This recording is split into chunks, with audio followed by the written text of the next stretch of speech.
For months, the haunting whispers of Kike's Island disturbed their dreams. It was a jagged speck in the North Atlantic, cloaked in perpetual mist and wrapped in legend. Few dared to approach it, yet for Elena Voss and her dedicated team, it served as a beacon, a mystery carved by ancient hands, holding promises of answers to questions that had echoed through the centuries. According to lore, the island guarded the crown of Arninder, a relic said to have been forged by a forgotten civilization, imbued with the power to alter fate itself. Scholars dismissed the tale as mere myth, but Elena, a historian with a roguish heart, had unearthed fragments of compelling evidence, scrolls salvaged from Alexandria, Viking runes, and a coded journal from a Templar knight. All clues pointed directly to Kike's, to a labyrinth hidden beneath its cliffs where the crown supposedly lay, protected by cunning traps and the slow erosion of time. Their expedition began with fervent determination. Elena was joined by her brother Jonas, a geologist, with an uncanny ability to read the Earth's hidden stories. Laia, an engineer with a deep affinity for technology, and Marcus, a grizzled diver seasoned by countless dangerous descents. They had pooled every resource they had, battling storms, skepticism, and dwindling supplies to get this far. The allure of the crown kept them grounded and driven. Now, after enduring the island's treacherous terrain for weeks, they stood before a massive, ominous fissure known as the Serpent's Mouth. The chasm's rim was adorned with coiling carvings resembling serpents, and the air was thick with salt and tension. Waves thundered below, harmonizing with the mechanical hum of their gear. They were close, so close that each creak of rope sounded like a heartbeat in their ears. Elena adjusted her headlamp, its beam slicing through the thick darkness as she peered into the abyss. The descent would be dangerous. 120 feet down into a cavern system that had likely not seen daylight for over a millennium, Jonas rappelled beside her, eyes glued to the seismic scanner. "The readings are wild," he murmured. "There's a void down there, bigger than we thought. Could be the chamber." Laia, monitoring from above, confirmed via comms that their drones had picked up architectural echoes. "Stonework. This isn't natural rock. Something's built down there." Marcus, securing the last of the anchor lines, grunted in agreement. "Built or not, this place doesn't want us here. Feel that chill?" They began their descent, the chasm walls shimmering with mineral veins that twinkled like constellations. At 80 feet, Elena's boots touched a ledge. She raised her gloved hand to signal the team. Her fingers brushed against a carved symbol, a spiral intersected by a blade, the exact same motif as the one in the Templar journal. Her pulse spiked. "This is it," she whispered, her breath misting in the cold air. The ledge opened into a tunnel framed by ancient stone blocks. The air within was heavy and stale, thick with centuries of abandonment. They moved carefully, with Laia scanning and mapping the passage as it sloped deeper into the island's heart. The tunnel narrowed, eventually forcing them to crawl. Jonas, leading the way, suddenly froze. "Hold up," he said, voice taut. His light revealed a deadly obstacle. The floor was studded with barely visible pressure plates, layered in ancient dust. "Traps," Elena murmured. Her memory flickered with a line from the Templar journal. "The path to Arninder tests the worthy." Laia deployed a micro-drone, its camera revealing a hidden pattern, safe tiles marked with subtle spirals.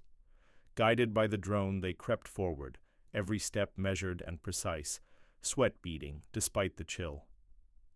Marcus, trailing last, muttered about ancient curses, but Elena kept her focus, ears tuned to a growing hum that intensified with each step.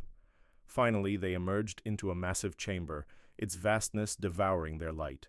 The walls were adorned with etched scenes, crowned figures wielding fire, their eyes fashioned from polished obsidian that seemed to track their movements.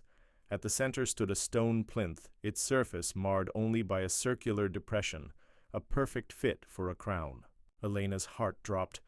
"It's gone," she said, voice echoing in the hollow silence. But Jonas, scanning the floor, spotted a faint seam. "Not gone, hidden." A pulse from his scanner confirmed it. There was a hollow chamber beneath. The plinth, they sprang into action, rigging a pulley to lift the stone. As it rose with a groan, centuries of dust cascaded from its edges. Beneath lay a shaft, its walls inlaid with bronze plates carved in ancient runes. 10 feet below, something gleamed, a metallic arc too symmetrical to be natural. "That's it," Laia breathed. Her scanner confirmed it was composed of non-ferrous material, possibly gold or even orichalcum, the mythical alloy tied to the legends of Arninder. But the shaft was narrow, barely wide enough for one. Marcus volunteered.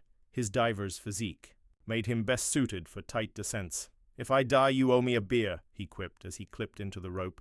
As Marcus descended, the comms crackled. "Walls are smooth, runes everywhere. I see it. Definitely a crown. Massive, glowing, like it's alive." Then silence. Elena's heart clenched. "Marcus, report!" she demanded. A groan came through. "Trap!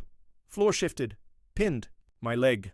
Panic surged, but Elena forced herself to stay calm. "Describe it," Marcus wheezed. "Pressure plate. Triggered it. Shafts closing above me." Jonas scrambled to the pulley, but the bronze plates were shifting, grinding together like mechanical jaws. Laia's drone zipped into the shaft, capturing footage of Marcus trapped beside the crown. Its jewels pulsed with light. The drone flagged. A mechanism, a counterweight system tied to the plinth. "We need to lower it back," Laia said. "It might reverse the trap." They lowered the stone. The plates slowed, then stopped. Marcus's voice returned, fainter now. "It's holding, but I'm stuck. Crown's right here. Can't reach it." Time became their enemy. The tides were rising, and the cavern would flood within hours. Jonas had warned them using his tide charts. Elena's mind raced, blasting. The shaft could free Marcus, but the risk of collapse was immense, or they could abandon the crown and save him. She looked at her team, exhausted but determined. This was more than treasure. It was history. "I'm going down," she declared, clipping into a harness despite Jonas's protests. "We get Marcus and the crown, or we don't leave." Elena descended, the bronze walls pressing coldly against her as water began to trickle down. Marcus was pale, his leg pinned under a slab. The crown glowed beside him, radiant and eerie. Working quickly, she wedged a pry bar beneath the slab. "On 3, she said. They heaved together. The stone shifted. Marcus gasped as he was freed. Elena secured the crown in her pack. It was heavier than expected, warm to the touch, its filigree delicate and complex. Then came the rumble. The chamber shook. Water surged through cracks in the walls. Jonas's voice crackled in her earpiece. "Tide's early! We've got minutes!" The shaft began to flood. Elena shoved Marcus upward, the crown scraping her back as she climbed behind him. Water reached their knees, then waists. Laia and Jonas hauled them out, the pulley groaning. Behind them, the chamber collapsed into chaos, waves pounding the plinth. They sprinted back through the tunnel, now partially submerged, dodging falling debris. The traps were moot now, underwater and silent. Elena's pack felt like an anchor, dragging her down. Marcus limped, leaning on Jonas, while Laia's scanner guided them through the buckling corridor. They reached the chasm. The ropes still held.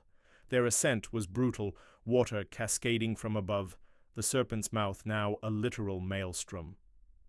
Elena's arms screamed in protest, but Jonas's shouts kept her climbing. At last they emerged, gasping for breath. The crown's glow pulsed faintly from within Elena's soaked pack. The island roared beneath them, furious in its loss. Laia checked Marcus's leg, bruised, not broken. Jonas watched the eastern horizon, where dawn broke, casting the mist in golden light. The crown was theirs. Yet the questions lingered. What power did it hold? Why had the island fought so fiercely to protect it? Elena opened her pack. The crown shimmered. The runes on its edge matched those in her journal, but their meaning remained elusive. A new journey beckoned, one that would lead them far beyond Kykes into forgotten archives and ancient ruins, chasing the truth of Arninder. They shared a silent vow. They would see it through. Loading their gear onto the boat, they looked back at the island's cliffs, unyielding, defiant. They had won this battle, but Kykes was not done. Legends spoke of other relics, deeper secrets. The crown was only a key, not the end. Elena clutched her journal, its pages worn and damp but resolute. The world would learn the truth of Aninda, or she would die trying. For now they sailed away, the crown's weight in her pack a silent promise and a burden. Mist closed around Kykes once more, veiling it from view, but its call pulsed in there. Blood. They would return. Some treasures demand more than one life to claim.